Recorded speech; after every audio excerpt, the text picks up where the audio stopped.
Hi, this is Mami Lizelle and welcome to my vlog.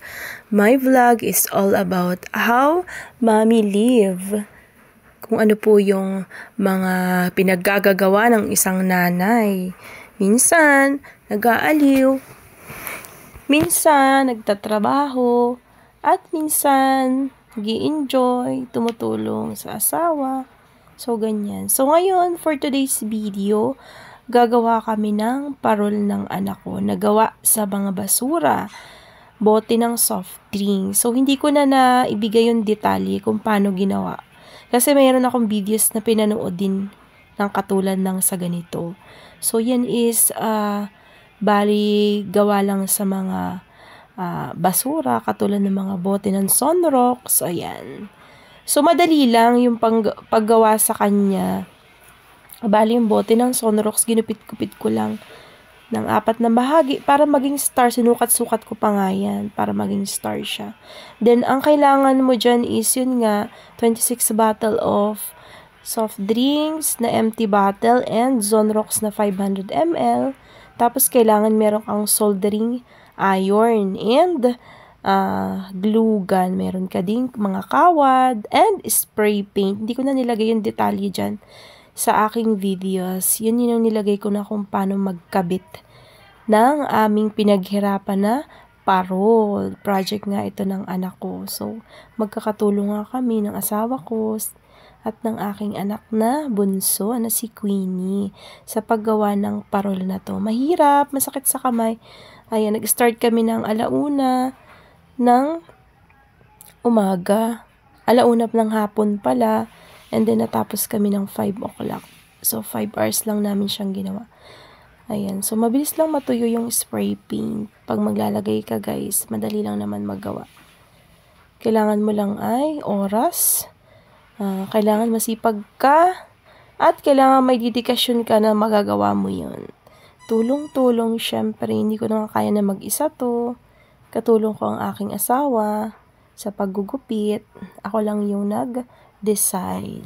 Pinanood ko yung kung paano gawin yung DIY parol na gawa sa mga basura or empty bottle. Ayan, di ba? So, ikinabit ko na nga yung pinakang palawit niya. Ikakabit ko na nga yung pinakang palawit. Bali, ilang oras lang natuyo pag sa spray paint, guys. Mas madali matuyo yung mga hibo. Pag spray paint yung gagamitin mo. Yung mga Pilox. Ayan. So, ayan. Tahi ko na nga yan. Inik. Ayan. Ganyan talaga ang isang nanay. Kailangan madiskarte ka. Hindi dapat asa ka lang sa swerte. Pero, syempre, isipin mo laging swerte. Positive mind tayo, no? Ayan. So, ilalagay ko na nga yung parol. Maganda pala itong parol ng mga ganito, yung mga katulad nito. Kaya lang magastos din. Bubili ako ng Sunrox. Isinalin ko lang sa Sunrox na malaki. Yung 500 ml. Tapos, ayun, bumili ako ng soldering iron. Nasira pa nga yung isa. Tapos, kailangan pa ng glue gun. Ayan, spray paint. Siguro mga gastos ko dito ay, dun sa spray paint, 100 pesos, 100 pesos. Ay, tira lang yung isang puti. So, 100.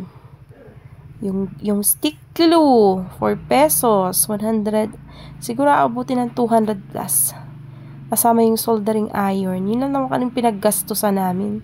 Yung mga gamit kasi nga, mga bago yung gamit na ginamit namin. So, kailangan lang talaga mag-effort.